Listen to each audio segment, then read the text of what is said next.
G'day, you lads, lasses, legends, and general awesome people.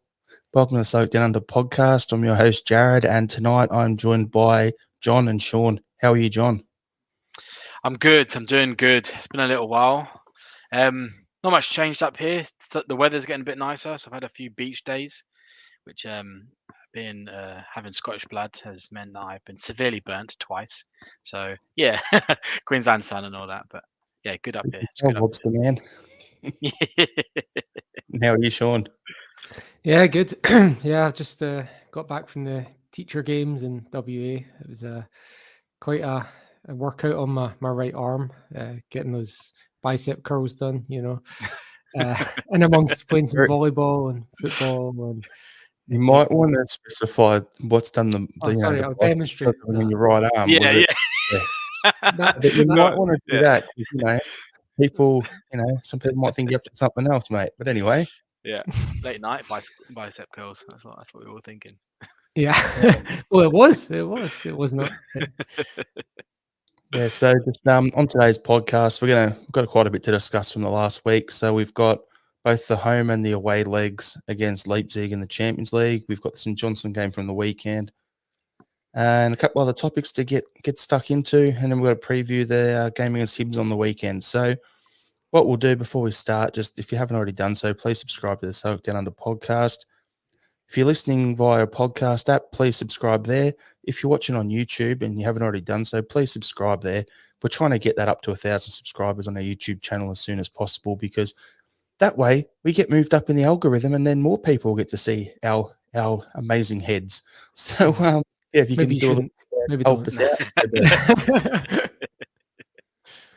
All right, so what we'll do is we'll crack in straight away. Celtic won, RB Leipzig 3 in the Champions League last week. So I'll go through the starting lineups for us in particular, and then I'll throw to you, Sean, for your overall thoughts on the game. So we had Joe Hart in goal, Greg Taylor, Moritz Jens, Stephen Welsh, and Josip Juranovic at right back.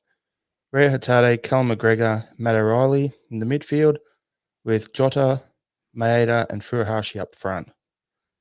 I won't really go into their lineup because, they're just too expensive for us to even talk or dream about as players playing for us, let alone against us. So, yeah, Sean, what was your overall take on the game? I thought we did well in the first half anyway. We created enough chances. I actually think VAR kind of kept it more respectable than it could have been. I guess when you look at the stats, it was relatively even, but not all chances are created equal, as they say, and I get that Postecoglou is coming out and saying, even as recently as yesterday, like, this is our shape. We never change our shape. Players fit into that system, kind of thing. But having a line that high with people like Jens and Welsh at centre back when against the Leipzig strikers was suicidal at points. And like I said, if it was not for VAR, it would have been 5-1. It was, yeah. We did create chances, and maybe if we take them, it becomes one of those games where we had last year where it was like 4-3 or 3-2, one of those ones. But you're not taking your chances. And you're playing a line that high. I get the high press, but maybe sometimes it's okay to stretch the formation out a bit and have your line a bit deeper so you're not getting killed over the top. I'll jump in here for you with some stats. So they had 16 shots with 6 on target. We had 12 with 5 on target. Possession was 59 possession Leipzig's way, 41% our way. Pass accuracy was pretty much the same. We gave away more fouls. They had more offsides. They were offside 7 times. So if you look at that there, they were the main things, that the usual stats that you'd look at. But yeah, I don't know. It was one of those games where I was hoping we'd go pick up a point away from home. That was my thoughts going. I didn't think we'd win that game. But, I always try to claim, yeah, we're going to win. But that's what I'm always hoping. But I didn't think we'd win that. I was thinking home games in Europe, win them if you can, particularly against Shakhtar and Leipzig. Away games, you want to try and pick up a point. So, yeah, didn't happen. But throw to you, John. What's your overall thoughts? Overall, I think there's going to be some recurring themes in this chat, to be honest. I think one of those things is consistency. think we haven't been very consistent of late. I think being clinical is another really big one. We talk about all these chances, all these slight near misses and stuff, and unfortunately in the Champions League at that level, you can't have near misses. You have to score 50% of your chances. That's a really a minimum. Yeah, you have to be scoring every other chance you get. Otherwise you get punished. You just get punished like that. And I think if potentially if we did score some of our early chances and stuff first 60 minutes, then maybe it would have been a different game. Maybe we would have controlled more of it, but we didn't. And that's really the big thing is at that level of that competition, you just don't have second chances. So yeah, look, and I think overall for me, really for both of the Leipzig games, but we're focusing on this one specifically, I'm probably more disappointed. Very slightly disappointed than I was at what I expectations.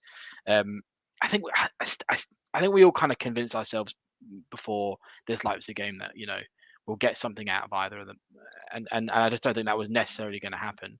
And I think as far as we've come under Ange, this is probably where we should be. This is the level we'll be testing.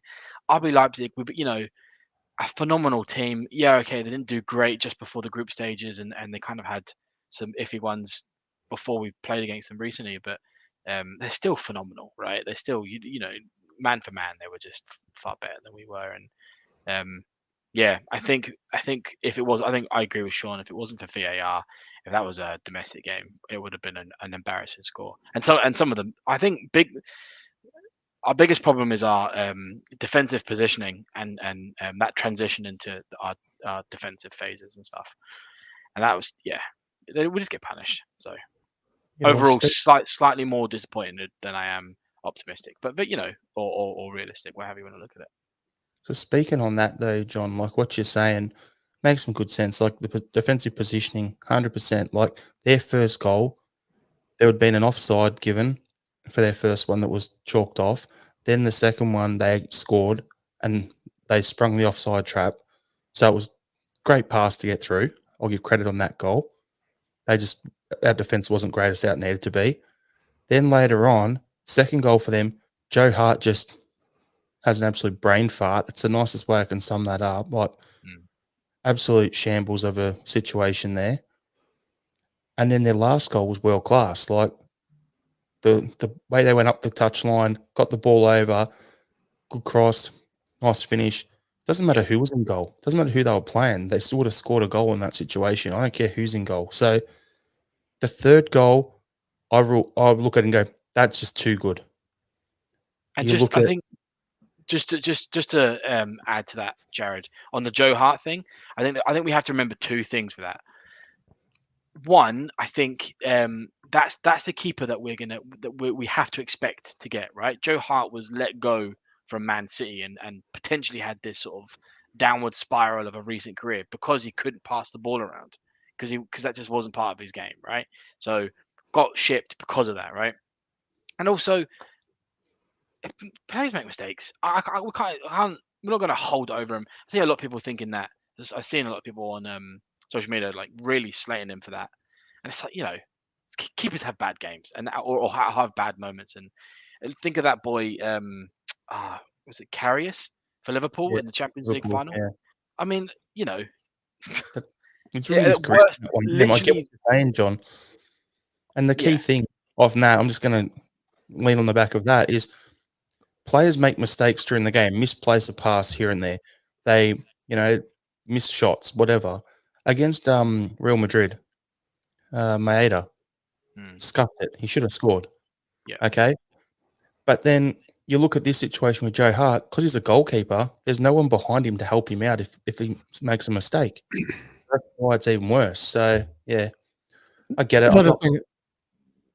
Sorry, Jarrod, didn't mean to interrupt you. John. I was going to say the other thing on your point is these things are remembered when you lose, not when you win. Yeah, like exactly. you make a mistake at 5-0 up, who gives a crap? Do you know what I mean? Like nobody's going to remember that. Let's look at it this way. It's a 3-1 loss. If the result was flipped and their only goal was from Joe Hart making that mistake, we'd be like, have a laugh at the pub sort of thing. in a couple of years' time, I remember against Leipzig when Joe Hart did this, and you'd find it funny. But because of that, it was an absolute pile-on him online. I may have been a bit harsh on him, after the game, but a couple of hours after, I'd cooled down a bit, and I was just like, Yeah. I mean, the scale of the occasion matters as well, because everyone will always remember Steven Gerrard for slipping in that game that cost Liverpool the league. Yep. It's not this class of opposition; it's the scale of the occasion too, and that's the Champions League game. So Absolutely. And the thing is, I personally believe we're going to expect more moments like that from Hart. I just think that's in his game, and I think it has to be a pros and cons situation here. I think Well, we're going to Sean- get, I don't think we're going to see it really, maybe at all, maybe touch wood, at all in domestically. But when those tiny little mistakes really make a big difference, such as Champions League, Europa League, I think Joe Hart's got that in his game. So well, I think we'll see more of that. Sean did say earlier in the season you could see Joe Hart getting chipped for a goal when he's out wandering about. So That'd be embarrassing. That'd be I have to bring up this at the comment. halfway line. Yeah. Michael Ross in the comments, it took me a week to calm down from that game. So basically, you're still angry today. well, look, Joe Hart pulls off in the first half. He pulls off that one-on-one save that was amazing in the first half in Germany, and then the St Johnstone game at the weekend at 1-0 up, he pulls off like this ridiculous save from Stevie May to keep us in. And if the game finishes 1-0, he gets the credit for those points, And then even last night, he's pulling off. He kept us in the game until the 75th minute. There was, especially in the first half, there was a couple of. So all of these games were multiple goals down without, if we've got Barkas, Siegrist, Bain, or Hazard in goals in any of those games, were a goal down. Whereas Joe Hart's in goals, and it's not a goal. It's fine. We'll take one or two mistakes a year. Yeah. I agree. You take the good with the bad. That's what you got to do at the end of the day. Hmm. Last thing I wanted to touch on from that game was Callum McGregor got injured. Do you think that had in the second half? Because I thought till half time we were going as good as they were. And then second half, there was a bit of a drop off. Yeah, I do. Yeah, and I guess we'll talk about injury stuff before, but it goes to show how much McGregor really brings when he's on the pitch as well. It's not just his technical ability. It is, a lot of people doubted him, but it is his leadership skills as well. I think there's also something that showed up more last night, which is there's a fatigue issue when we're playing in Europe. I don't know if it's because players are burning out faster from adrenaline of the occasion, which is very much a thing. Like you see, that's why when we were playing teams, they always end up cramping up after X amount of time and stuff. And yeah, second half in Europe. I know we were saying last year, we're a 60-minute team, but part of that was down to not having the subs and the squad rotation. But now this year, we're not seeing it domestically, but we are seeing it in Europe. So it's not like the players have got different fitness levels this year. I mean, they do better fitness levels, but like it's not like, a European game's 90 minutes, the same as a domestic one. So it's got to be something other than the length of the game, right? Yeah, that's something that I was talking about today with a couple of mates and stuff. And it's just like, for me, I look at it and realistically in Europe, we've got to look at it and go, we're the pot 4 team. Mm-hmm. So where everyone was talking about saying, oh yeah, we're going to come second, we're going to come third, that sort of stuff. If we did that, it's a bonus because we're expected to come last in our group based on the pot.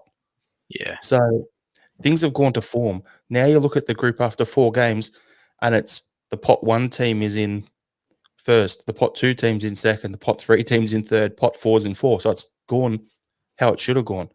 Now, I'm sure I said that before we started the Champions League group stages, is to not get our expectations up too high.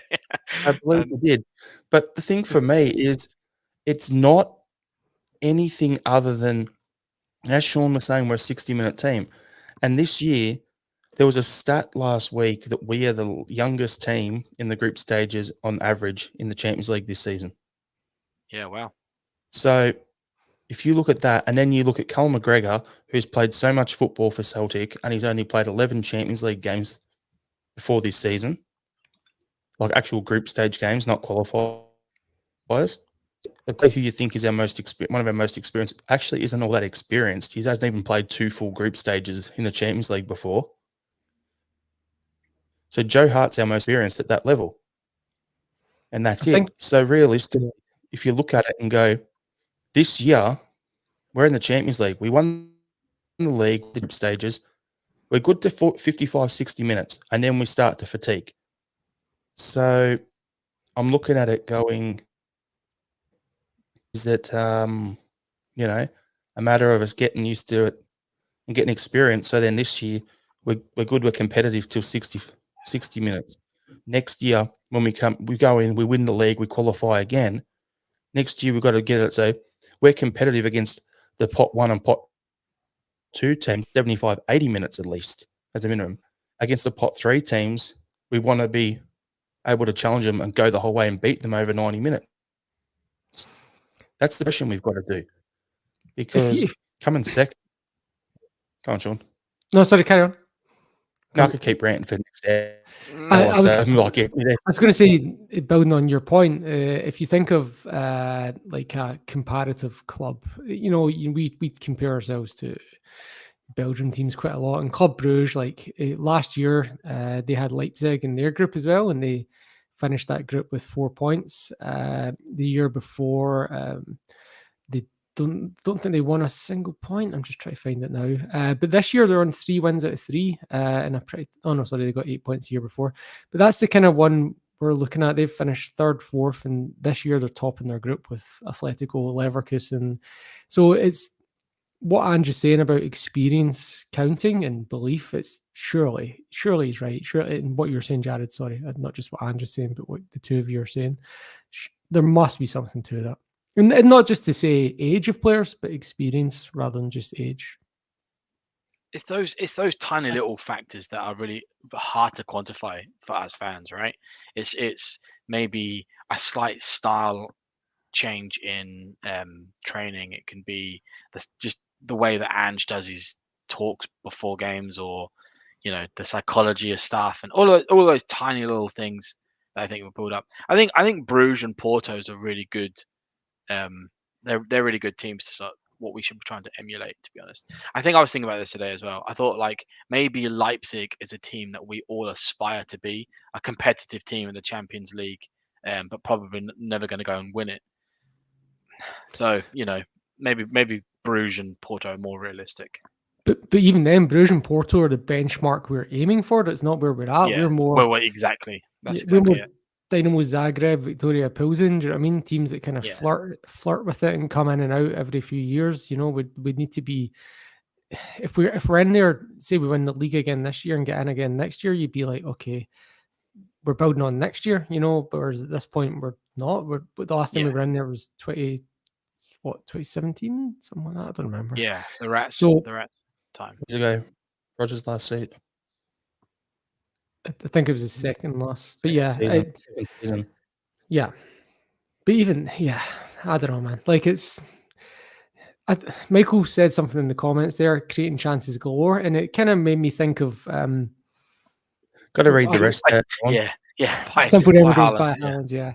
But it made me think like the way our system works at the moment is we're we're not composed, we're not clinical, and we're really relying on creating a quantity of chances. Whereas I feel like when we're playing these European teams, they're not relying, but they're able to reach into a quality of chance rather than just a quantity of chance.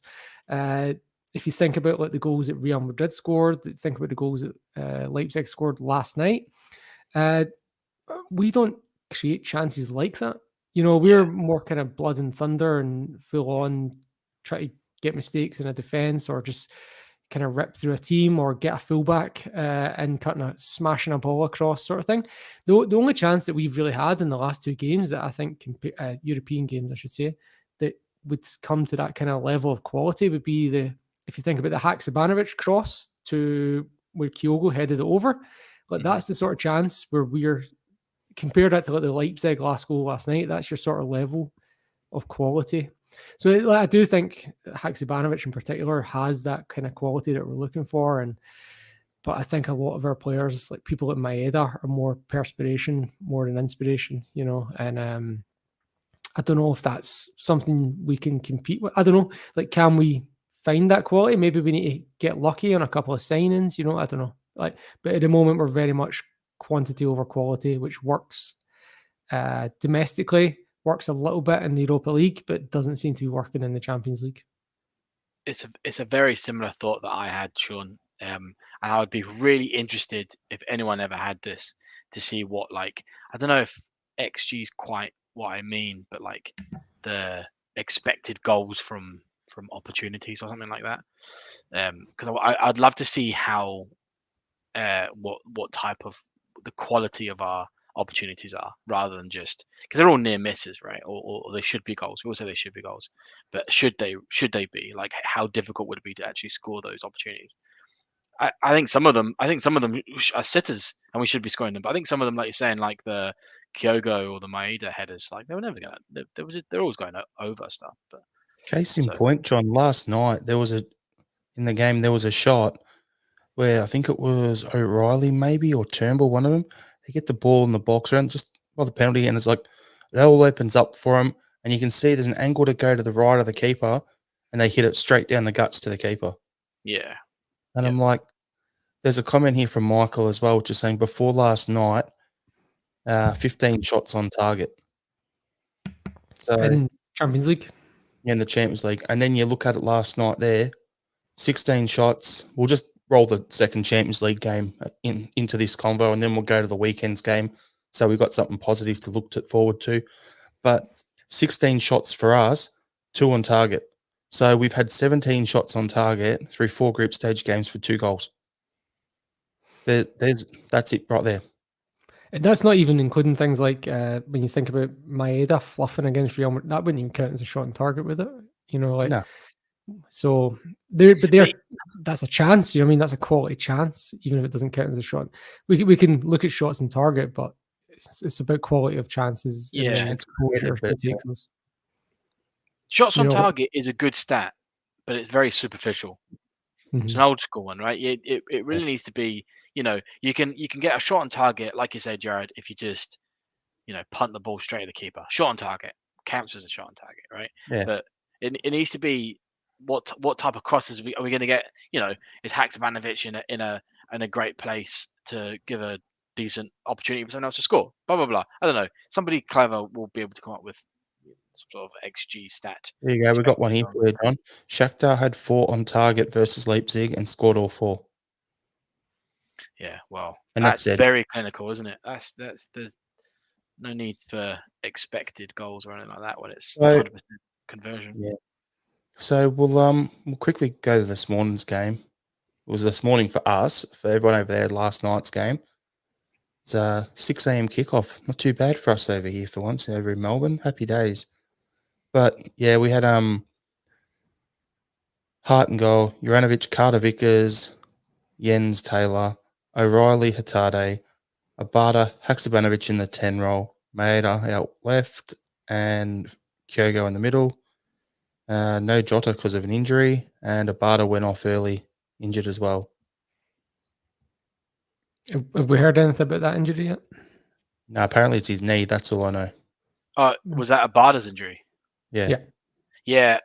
Ange had a post-match interview where he said he didn't think it was that bad. Well, knee's not normally good.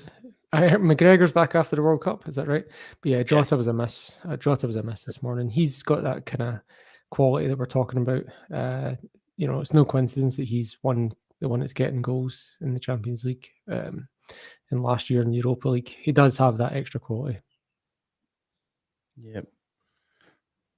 Yeah, so it's 2-0 in the game this morning. For me, I was sitting there watching the game on my phone because I'm like, I can't be bothered getting out of bed. So I was watching it, and I just yelled abuse, something chronic, and my phone that spittle landed on the screen because I was that pissed at one point because I'm like, just shoot the effing ball. Because the amount of times we got the ball, stuff opens up. You can get a shot from, the penalty spot up to the top of the box, and we pass it wide and try to pass the ball into the net. And I'm just like, if it opens up, have a shot. Because there was one time we should have shot it. Defender comes sliding in. Worst case scenario, what happens? they clear it. Best case scenario, it either goes in or it gets a deflection, and then we've got guys in the mixer there to get after it. So yeah, it's I was just getting a little frustrated because we're overcomplicating football. What do you think? We'll go you, John. Yeah, I think overcomplicating it might be a nice way of saying it. I think they probably a bit of nerves. What we were talking about before about experience and stuff, big occasions. I think some of the reactions from us afterwards was, I think, a little bit unfair, probably quite emotional after the game, saying it was a reality check and stuff like that. I don't think that's quite fair. I think yesterday's game was just another example of a level that we should be comparing ourselves to. So it was, I don't think we were saying before, um, RB Leipzig are a fantastic side. We did very well for a long time. We held our own, and we there was times when RB controlled the game. There was times when Celtic controlled the game. But to say that it was a reality check as if we were all expecting to absolutely pump them and then all of a sudden we're not, I don't think that's fair. I think it was just another occasion of we're not clinical enough. And I personally see us in a little bit of a trough. You know how they say, like, consistency of form and stuff. Sometimes the form stays the same, but sometimes you score lots of goals, sometimes you don't score many. I still personally believe that we're in a bit of a trough, and that just happens to coincide with playing these games, because I at least see enough to go, hey, maybe on another day we score one or two of them, and maybe it's a different game at that point. I think Maeda had a really early chance, which he should have just buried. First 10 minutes, I can't remember. And maybe if you score that, all of a sudden, crowd, everything, different game. But it didn't happen. I didn't think we did that bad. This is kind of how I expected it to go. Because I think Leipzig are a fantastic team in a very, very good league.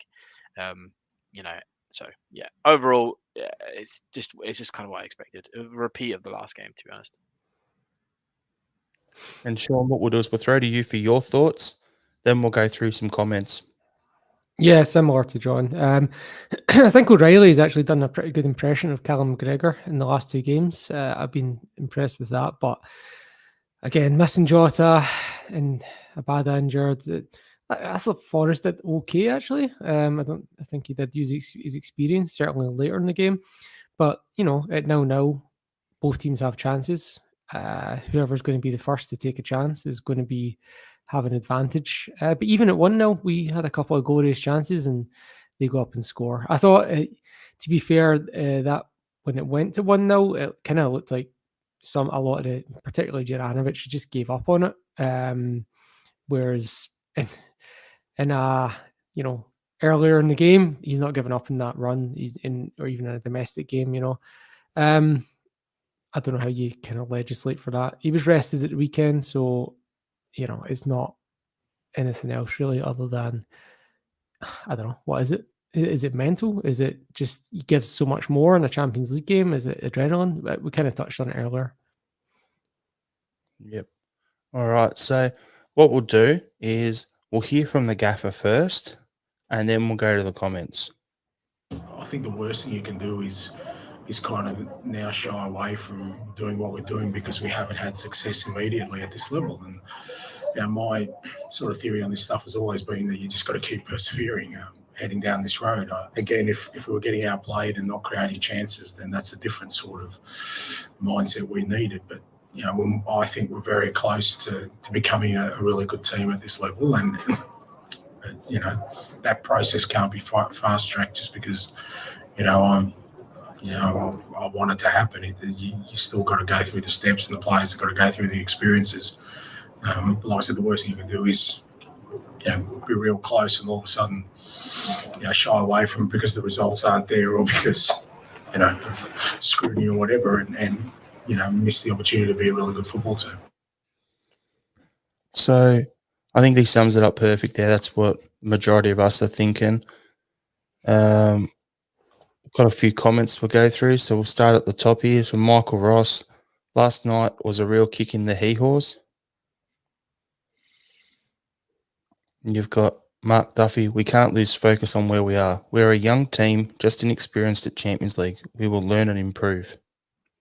Fingers crossed. And then Michael's replied to that, going, "I mark, and if we can keep the players and add quality, exactly, then we're off to the races there." This one's for you, Sean, from Independence of Scotland. Starfelt out, big miss in the back. McGregor out, big miss in the middle. Jota out was the nail in the coffin for last night, boys. 3 massive players for us, and if they 3 played, we play so much better. And Michael Ross again is our central defence hasn't been settled the entire campaign, and that's had a huge impact.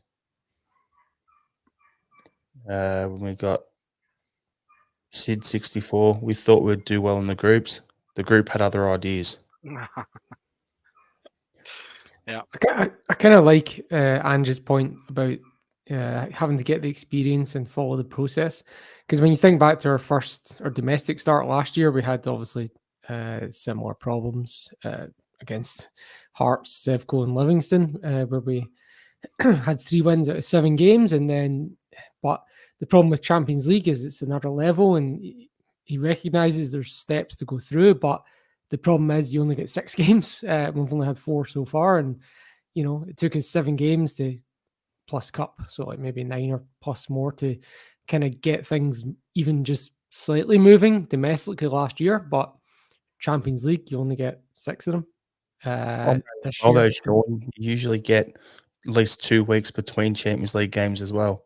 Mm-hmm. So, say if this was previous seasons, we would have played Leipzig, then had a week or 2 off to train and adapt and get used to the level and try and work on things that are going to help us to then play them again, rather than play them on a Wednesday, play on the weekend, and then play them 6 days later. So it's 3 games in 6 days. Like, I'm not making excuses or whatever, but yeah, that's I think that would be a factor as well with the fatigue and everything.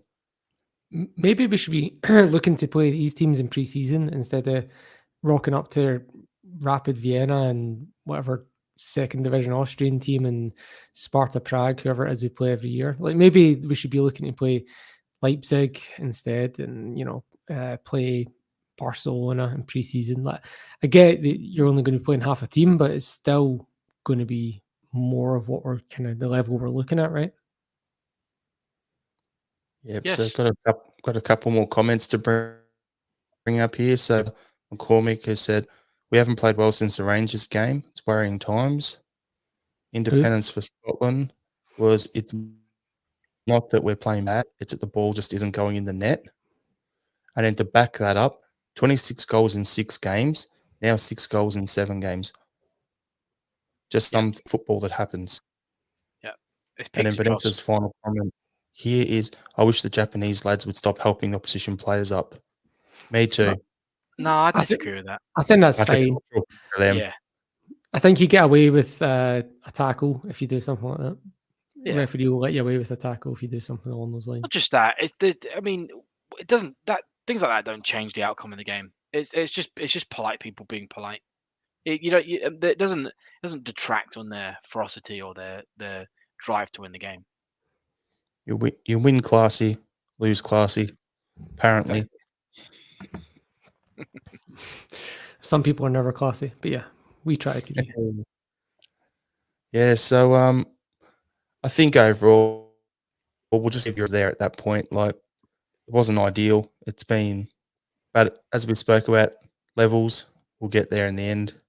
We've got Shakhtar coming up, and yeah, when we play them, if we can win that and then pick up a point Oh, Jarrod, at you're Burn. setting yourself up, mate. Hey, no. John, I'm just saying, I've seen this on Twitter everywhere today. If we can win against Shakhtar and then pick up a point at the Bernabeu, we'll have head-to-head over Shakhtar, so we're guaranteed third. Okay, cool. It'll be tough. I think we won't be troubling Europe after Christmas. Yeah, but it kind of makes it more of an imperative to win the league this year and get straight back into the Champions League next year. So I don't know. Maybe we can look at domestic matters now. Yep. All right. So, the name of the pod, The Late Late Show. I wonder why. because of Saturday's game. Celtic 2, St Johnstone 1. Bit to talk about there. So Joe Harding goals, Burnaby with his first start in the league, Welsh and Carter Vickers, Ralston at right back, O'Reilly, Hattadi, Haksabanovic in the midfield, Jota, Abada, Jack Grant. For me, that's the lineup, when healthy, I want to see for the next block until the shutdown. Other than Welsh out, Jens in. So I think Juranovic is off. Taylor as well. Yeah, good. Juranovic is off form. Oh, you reckon? Okay. Yeah. So I'd put Ralston in to play the bricky, put Jens in next to Carter Vickers. I like the looks of that. And yeah, I'll put Taylor in. Sorry, I completely forgot about him. I'm gonna get slapped on Twitter now. Good fun. But yeah, I'm thinking Haksabanovic in the number 10 role. It's pretty good. Jota, yeah, who knows what's going on? Is he injured? Is he sick? What's the go there? Abada, unfortunately, he's hurt, so he's not going to be there. So I thought, Jamesy Forrest could play a bit more. It's good to have that option outright. But who's it going to be out on the left? Are we going to put Haksabanovic on the left and start Turnbull? Are we going to push O'Reilly back up and put Abelgard in? There's options going forward, but particularly in this game, 2-1 overall, I'd rather be lucky than good. That's all I've got to say. Then sum that up. Like, that was an absolute slog of a game. Me and Liam were doing the match day coverage with Laura from Axon on their channel. It was we were like, what are we going to talk about in the second half? There's not much to talk about. And then I had like 4 things on my notes, and then whack, the crazy chaos of the last 5-6 minutes happened, and all bets are off. So last 30 seconds. I thought, look, in terms of first half highlights, you had Abada missing that absolute sitter. You had a penalty claim for Yakimakis getting wrestled down, O'Reilly hitting the post, and then you had an 8-minute blackout on Celtic TV, followed by Haksabanovic setting up a Considine goal. But I thought overall, Abada, we've been talking, like, it's the theme of the show almost, is the profligacy in front of goal. Abada was the number 1 offender at the weekend. He could have had a hat-trick. He had that chance that was effectively an open goal, and he puts it high and wide. He had a 1-on-1 in the second half, and then he had a couple of other half chances, but he could have easily been on a hat-trick, to be honest. Because of the Celtic TV failing, I'd actually switched over to Sky Sports' dodgy feed. They dropped a stat at halftime that we had 82% possession, which is apparently the most we've had in a first half since 2017. Wow. So we were absolutely dominating. St Johnstone were absolutely parking the bus, and we had a really good move to get 1-0 up. And then when we had those opportunities to counterattack in the second half, we just didn't do it. We were fluffing them. Giakoumakis was able to hold up play, but then his passing was absolutely woeful. There's the one chance for Stevie May where Joe Hart pulls off that great save.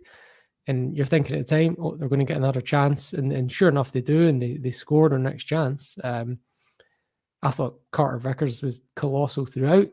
I thought Burnaby was shocking. I think I counted 5 times in the second half he gave away possession when not under pressure. Just a bad forward pass. And when Carter Vickers does give away that free kick for the St Johnstone equaliser, it's because Burnaby's conceded possession, and they've kicked it forward from that, and Carter Vickers overcommits and commits a foul. So I was quite annoyed at Burnaby in that second half, and I'm sure he's getting a lot of praise for setting up the winner, which was amazing, but I was really annoyed at him. I was getting so am I allowed to swear, Jarrod, or are we not, now that we're partners with Daxon? But I was getting so bad word with Burnaby in that second half. The thing for me is, like, I thought the first half, the connection that Burnaby and Jota had going was they had it. So Jota was playing a bit more in, so Bernabei could overlap. In the second half, Maeda was trying to play more as an out-and-out winger, which was then funneling Bernabei infield, and that's where he was making those mistakes. So I think it's a thing where the players have got to get used to playing together and figure out how to make it work. Yeah, it wasn't ideal that he did that he was missing passes and everything, but at the end of the day, I still like the fact that he was able to do it at the end and get that cross and make it happen for us. I'm not letting the guy off, but yeah. Plus, the second half, it was also a bit of a tough one for us to even make a pass going forward when we had old mate on the touchline putting his flag up every 20 seconds. Oh, yeah. I thought he actually got most of them right, to be fair, but they were hard calls as well. Two that were Yeah. clearly wrong. Yeah, but there was one. I actually think the one where I was killing Abada for missing that one-on-one. I actually thought he was offside and was allowed to play on. That's not one of the ones I'm referring to.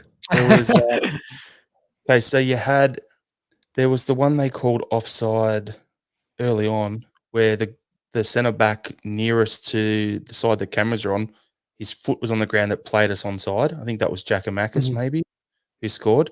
So there was Oh, that the one. 2-0. Yeah, that one. Yeah, Yep. was that one So- side? I thought He was onside. I was jumping between coverages because of the, but Yeah, if you were to go to VAR where they put the lines on it, Mhm.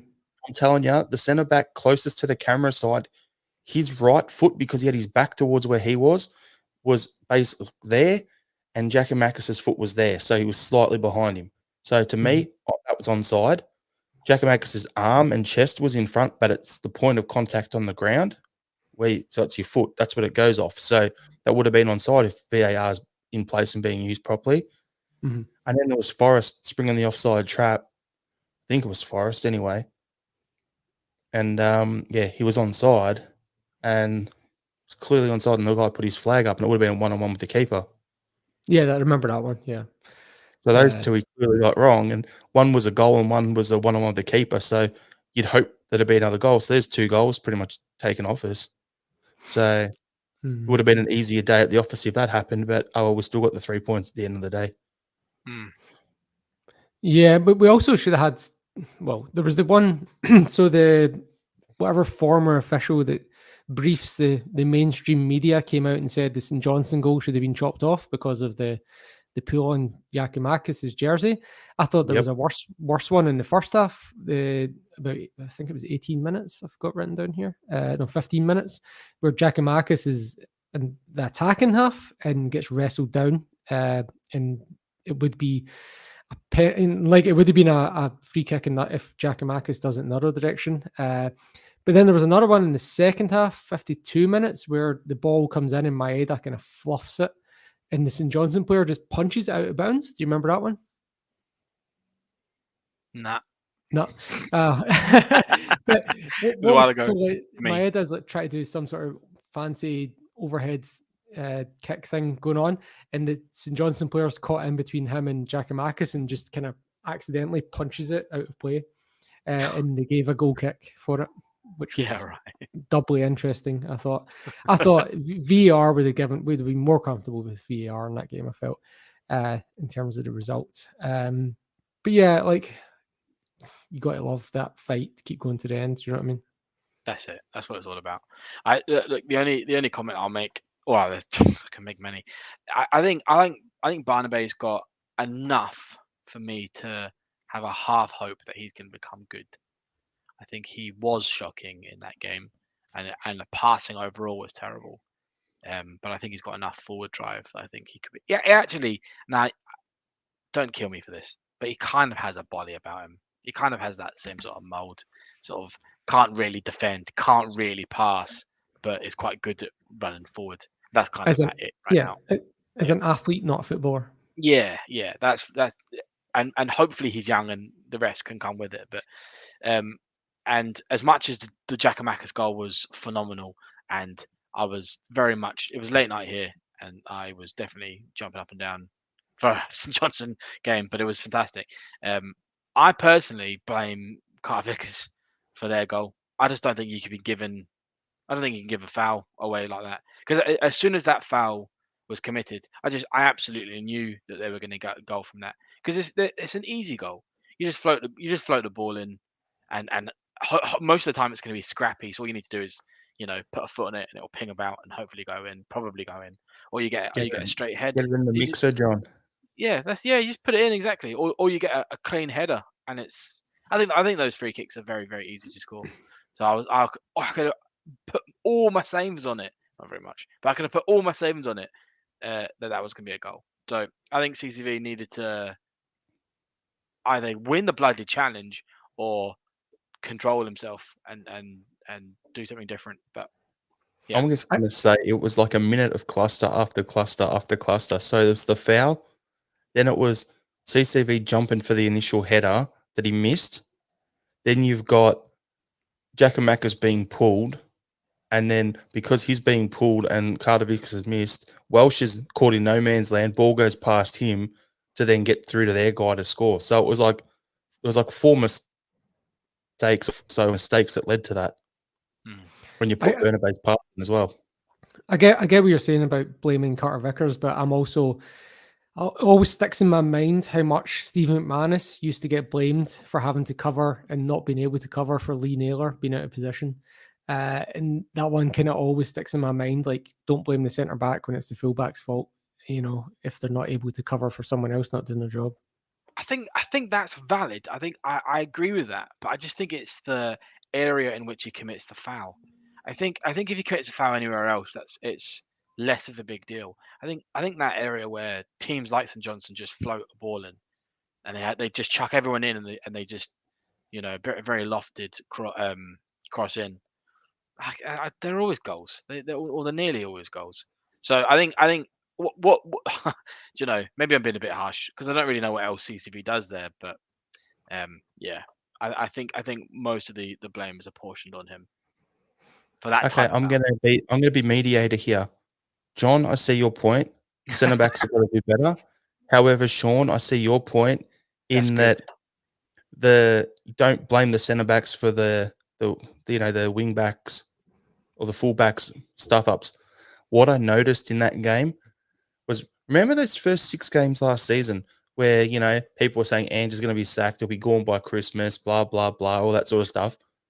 But with the inverted fullbacks, where they were both coming in, both tucking in at the same time, and were getting caught out, that's what I saw against St Johnstone, because Ralston was tucking in, Bernabé was tucking in at the same time, and I'm like, you're both out of position. One's got to tuck in, one's got to hold. So whoever's on the ball side's got to be in his position. The other one usually would tuck in. Mm-hmm. So I can see your point, John, about the centre backs, but I can see what Sean's saying as well about the full backs. And I'll put it all down to Bernabé and Ralston both tucking in at similar times. It did feel like the shape was wrong throughout with the fullbacks. And even what you were saying earlier about Bernabé doing better with Jota alongside, and the reason was with Maeda was going outside and Jota comes inside, like you said, and Bernabé was absolutely not even getting close to getting that ball in behind for Maeda. Like, Jota is the easy pass because you're playing the 1-2, but if you're trying to find Maeda on a run on the outside, that's a much more difficult pass to do, and he wasn't getting. And it wasn't like he was overhitting it a little, or it wasn't even close to reaching him. Do you know what I mean? It was a complete lack of quality there. So anyway, we won the game. We got the 3 points. That's it. And what a way to win as well. Can I touch on the team's the injury time winner thing as a stat? One moment, we'll come to that. Yeah. All I wanted to say was, did the excellent thing. Game ended. Still wide awake at 3:30 in the morning, and 4 hours sleep. An absolute nightmare of a Sunday, but totally worth it. Celtic, what are you doing to me? Anyway, what you're saying, Sean? Yeah. So it was when I was actually listening to I can't remember if it was 20 Minute Tims or Axum. I can't remember who it was that was saying it, and they were talking about this late winners being a thing in the DNA. Anyway, so I got curious and I was like, is this just that they stick in your mind, or do we actually score a lot of late winners? So I went back and checked, and then the last just over the last calendar year. So if you count back to Jota's 84th minute winner versus Aberdeen to win 2-1 in October last year, we've actually had within that 370 days, we've had 6 tie-breaking goals scored after 80 minutes. So 6 times we've scored a late winner within that time period of just over 1 year. Now, if you look back in the previous calendar year, again, October to October, and if you look at the 364 calendar days between that Jota goal and the previous late winner, none, not a single one. So went a whole year, and that was the year we lost the league. Yeah. So a whole year without scoring, but 1 day shy of a whole year without scoring a tie-breaking goal in the 80th minute. Now, just to give some balance, so I'm talking about 6 tie-breaking goals. Within that period, we drew 5 games, 5 league draws. So that's 11 games, where 6 of those 11 games, we got a late winner. Okay. Yeah. And within that year where we didn't score any late winners, we had exactly 11 draws in the league. So again, that's 11 games, both years, year on year, 11 games where we were going into the 80th minute drawing and managed to get but this year, we've since Postecoglou, or since a couple of months into Postecoglou's reign, we've been more often than not getting the tiebreaker. And in the year where we absolutely tanked it under Lennon and Kennedy, we were just finishing those games as draws. And if you want, and I went back again to the 9 in a row year, and again within that, the previous year, there was, again, we were scoring last minute winners. We were there was 6 again within that window. It was 6 out of 8 that time. It was actually even better record. It was 6 out of 8 from going in and tying positions. That's why you should never leave Celtic Park early. It's the Celtic DNA then. I don't know why people would want to leave early other than to avoid traffic. But even that, too bad. I'm also putting it out there as, you know, but having that mentality is what wins you Champions League championships, wins you the league. And yeah, I'm absolutely calling that. It is part All of right. DNA. We better crack on, guys, because we're still talking about the games from the weekend. We've been 50 odd minutes and we've still got a bunch of things to talk about. So we better crack on with it. So, Sean, you mentioned earlier about Celtic TV having issues. Yeah, it's getting pretty frustrating. I half the time when you emailed them during the game, they just ignore you. At the weekend, it was the usual, oh yeah, just turn it off and on again, kind of crap, just refresh your browser. I'm getting a bit pissed off with it, to the point where I'm probably just going to sack it off next year and just go with the legal streams. For those in Scotland that don't know, outside of the UK, you can pay an annual fee of £189 or $331, which works out, when you don't count the summer months, is roughly just under £19 a month. Sky Sports in the UK is £18 a month if you want just football, £25 a month if you want all sports. Whereas we're paying more than you pay on Sky Sports to get like EPL, La Liga, SPFL, all those stuff. And if we don't even get European games either. So if we want that, it's another £11 a month on top during the European half of the year. So we're paying hundreds of pounds a year, and the service we're getting is absolute crap. There's no build up to the games. If it's an away game, there's no studio coverage at all before or after or half time. Half time, they'll just show you the goal of the month competition, and every second game it's cutting out for 5 to 15 minutes, and it's, or like getting screen flickers or losing audio. It's really absolutely driving me insane how crap Celtic TV is, not just in terms of what they're offering, but in terms of what they're offering and not actually delivering. I had a discussion on Twitter about this with some people, and she had a tweet after about this with us saying, don't forget Celtic TV overseas subscribers can enjoy live match coverage for St Johnstone Celtic. So they put that tweet. So I've written from the Celtic Down Under one, this really needs to be improved. Celtic FC, we're trying to grow the supporter base outside of Europe and constantly having issues with Celtic TV dropping out. Not good enough for a club our size. So Paul Laverty has said it also needs to be an app. Come on, that would make too much sense. That used to be. Another comment here. When? Used to be a Celtic app. When? A Celtic TV app? Oh, I don't know about specifically Celtic TV app, but there used to be a Celtic app. There was a Celtic app, but not a Celtic TV one. No, but you used to be able to go through into Celtic TV through the Celtic app. Okay. So another thing from One Star Means More was the elephant in the room is that Celtic hired someone to do media content years ago, largely so he'd shut down his independent fan mag. A club of Celtic's size and stature should have a properly staffed digital media team. Instead, they have a tin pot operation based on nepotism. Yeah.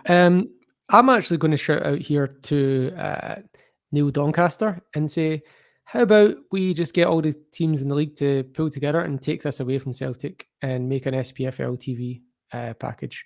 I would easily pay the equivalent amount for an SPFL one, which has all the Celtic games domestically, and because we already don't get the European games, so I'd happily just pay for the domestic games as it is. And if we could have every domestic game, 228, I think I counted. 228. I'd tune into a Hearts and Hibs game, Dundee United against Aberdeen, stuff like that, the other night. Even if it's just highlights packages, you don't need analysis on the smaller games, do analysis on the bigger games. I would easily pay that. Look, and Great. don't tell me it's not viable. Sky Sports can do it. I get economics of scale, etc., etc. NFL Game Pass is £118 for a year, and you get 270 odd games on that all stream simultaneously, and they have coverage. Like, I'm absolutely not buying this. The NBA one, Sean. It's the only way I can watch my team. Yeah. If you want to know what to do, go look at the NFL, go look at the USA, look at what they do. That is what we should be offering. Don't want to hear this excuses about money. Overpay, get upfront your costs, and the customer base will follow. There's so many people out there are just not doing it because the product is crap. Yep. So that's where I am. I mean, we've talked about this at length, and for me, I remember when I moved back to Australia. I remember how bad it was before I left. Right, so last time I was here, and I thought to myself, right, okay, I'm just gonna go for it again because I was a season ticket holder. I want to continue supporting my club financially, so I'm just gonna put whatever I can into Celtic by buying Celtic TV.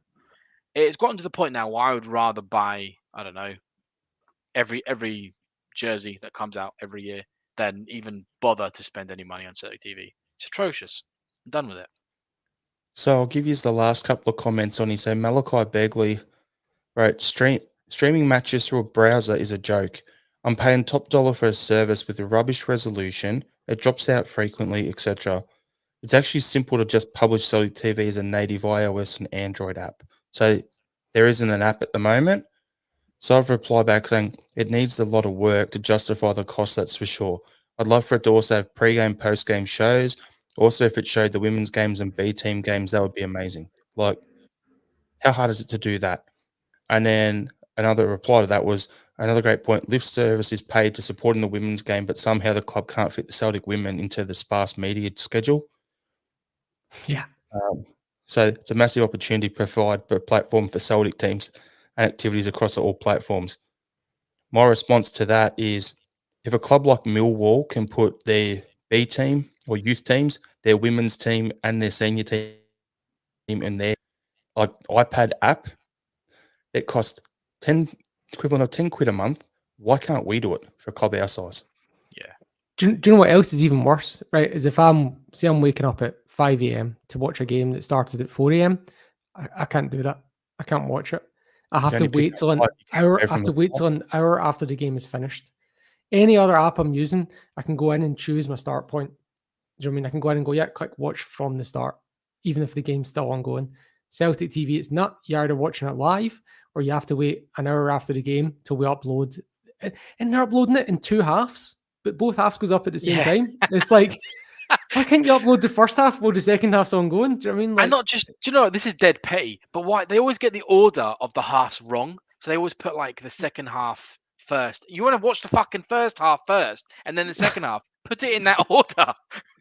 But also just let me watch it from the start whenever I want to. Like, do you know what I mean? Like, it doesn't make it absolutely baffles me. This sums it up perfectly. Chris D. They put a man on the moon in 1969, and we're talking about decent coverage in 2022. That says it all. I think they're using the technology from 1969, to be honest. Yeah. At times it feels like. Honest to God, I think there's probably some Rangers fan running around kicking the cables out whenever Celtic TV are on.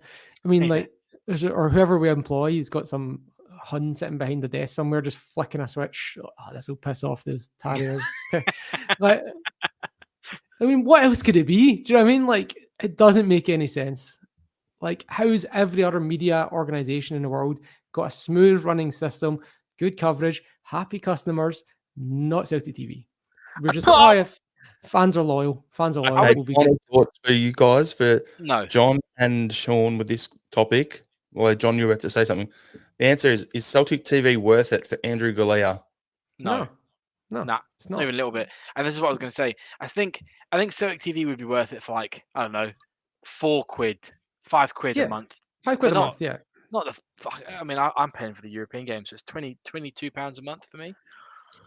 Hey, John, you do what I'm doing, and it's 32 quid for the year, and I get all the games, plus the European games and the Cup games, everything in one place. What would I Yeah. pay for Celtic TV? I mean, I don't. I'll be doing. What you're talking about, Jarrod, I don't like doing that. I'd rather give money to Celtic, but it's just, how That's it. do we justify it? Do you know what I mean? How do they justify it? How do I justify it?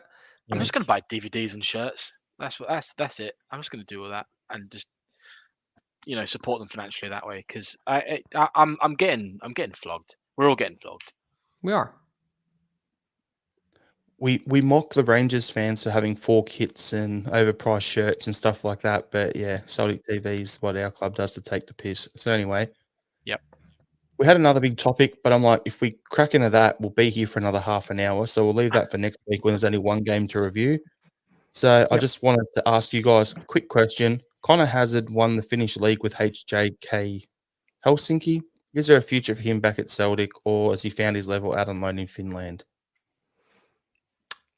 He will not be playing for the first team at Celtic. My prediction is he comes back and replaces Craig Gordon at Hearts at some point.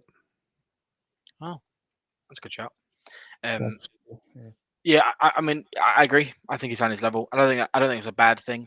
I think he's a good keeper. And there's a couple. I think that penalty shootout for one of the cup finals was, we'll remember him for. But Yeah. he's young as well. Remember, he's only like 23, 25, something like that. So Yeah, I can't see him ahead of Segrist. Can't see him ahead of Hart. So realistically, to be him or Bain for the third string spot. If he's been out playing, winning the league, realistically, he's not going to want to come back to be a third string goalkeeper. He needs to keep playing. So Yeah. I think it's one that whatever he does, and we sell him, we get a nice chunk of a sell-on fee for him, or have a buyback fee if we want. If he outperforms it, buy him back cheap, sell him for even more. Put those sort of things in the contract and wish him all the best. Yeah, Agreed. His level is Hearts, Dundee United. It's not Celtic. It's not Champions League. Well, I maybe he's improved immensely since he went to Helsinki, but from what I remember, I don't see him taking a massive step like that. Yep. All right. Something I wanted to do, just a quick shout out to Frank McGarvey. We've seen the bad news about his cancer diagnosis. Sending our well wishes his way and to his family. We'll preview the game against Hibs on Saturday, so we'll make this nice and short for everyone. Score predictions, starting lineups. That's pretty much all we'll do on this. Like, we've discussed a lot of what we think needs to happen. There's a bit of an injury crisis going on, so we don't even know which players are going to be fit to play at the moment. So we'll leave that bit alone. But we'll still take a punt on who's going to start and our score predictions. So I'll go to you first, Sean. Hibs are going well. I think it could actually be a close game. Every time I said that at the start of the year, we'd comfortably win. But yeah, I'm thinking it's more of a 1-0, 2-0 kind of game. I don't think, and especially with European fatigue on top of that, mental if not physical. Yeah, 1-0, 2-0. Hibs are going well. Home advantage will definitely benefit us though. And John, what are your thoughts on the score prediction? I also think it's going to be a tight game. I'm going to say 3-2. Home game advantage, agreed. So we'll get the points, but I think it'll be tight. Whenever you're looking to what kind of changes are you going to see in a game like this, you just look to the bench from the previous game. Jackie Marcus will start. I'd actually expect maybe Abildgaard to get a start. Turnbull will come in. Maybe Bernabei. Be interested. Forrest will come on if Abada's injured. He'll be starting, so that'll be interesting to see. Been a while since Forrest the start of the game. Yeah, so for me, I'll go with my lineup then. So it'll be Hart in goals. If you asked me this a week ago, I would have said Siegrist, but Hart's had a few saves, so Hart stays in goals. We need the veteran back there. Then we'll have Ralston at right back, Jens and Carter Vickers with Taylor out left, and then midfield, Abelgard. Hatade needs a breather, so we'll go Abelgard, Turnbull. O'Reilly, and Haksabanovic. Nothing Turnbull? No, not No? yet. Right. I don't want to drop all three. Like, if I'm bringing in Abelgard and with Kelmack being out, I don't want to have a whole new three in the midfield. I want to at least keep one of our regular starters, like put O'Reilly out there anyway. But then I'd be saying out left will be probably Maeda, out right, Forrest, and Jack Macus up front. Because, I want to see that battle. There's going to be blood. There's going to be claret. It's going to be messy. It's going to be a bit of a good old-fashioned scrap there with Porteous going up against Giakoumakis. Do you think Porteous wins a penalty? I think Porteous gets sent off. I think hopefully I'd like to hear Jim Goodwin if Porteous wins another penalty. Well, let's look at it this way. We're not winning a penalty because there's only 3 teams in the league who haven't had a penalty all season so far. And it's us, St. Johnson, and Ross County. I think that's who the 3 are. No, I meant if Hibs win a penalty with Porteous diving. I don't know if you missed that story, but Jim Goodwin got an 8-match ban for calling Ryan Porteous a cheat. Jesus. Oh, yeah. I think they're appealing it, but it was because he came out and said, I told my players before the game that Porteous dives for penalties. I told the referee at half time that Porteous dives for penalties, and then 5 minutes into the second half, he goes down easy for a penalty, and Liam Scales got sent off, and Hibs go on and win the game. I remember that one. Yeah.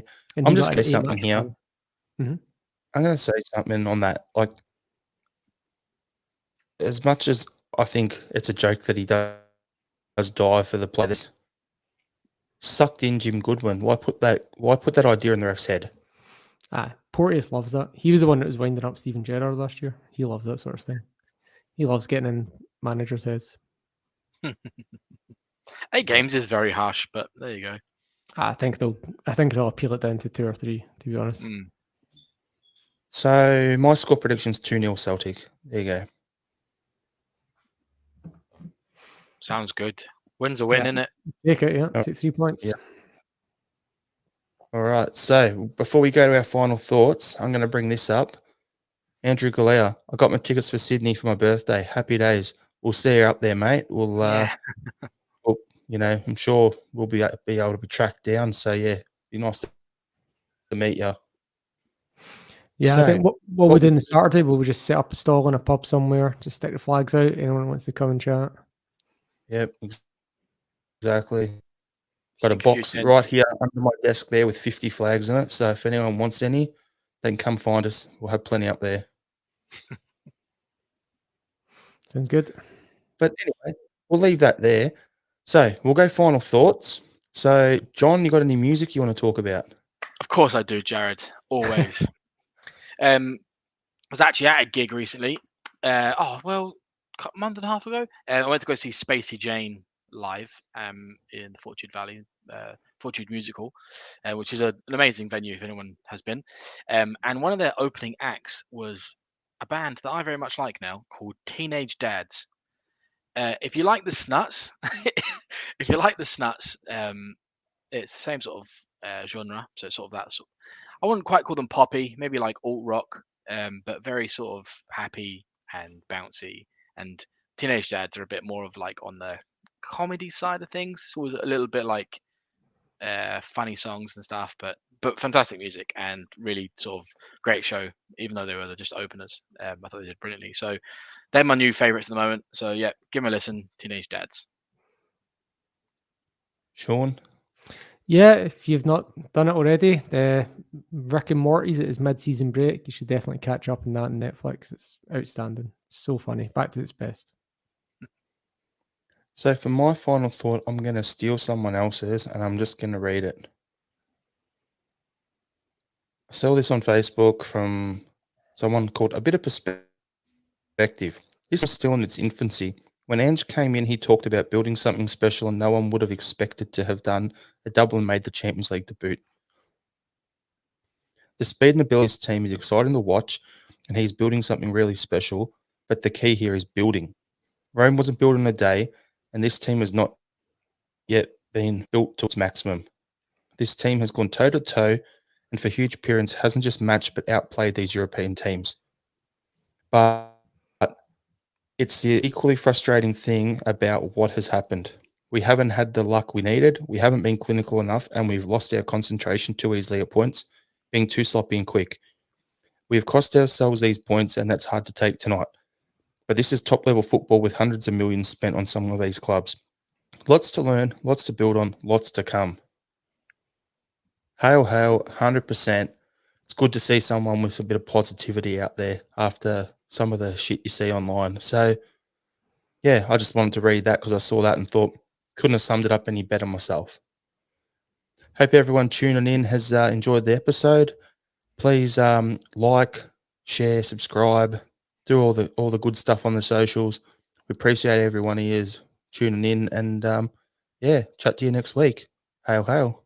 Hello.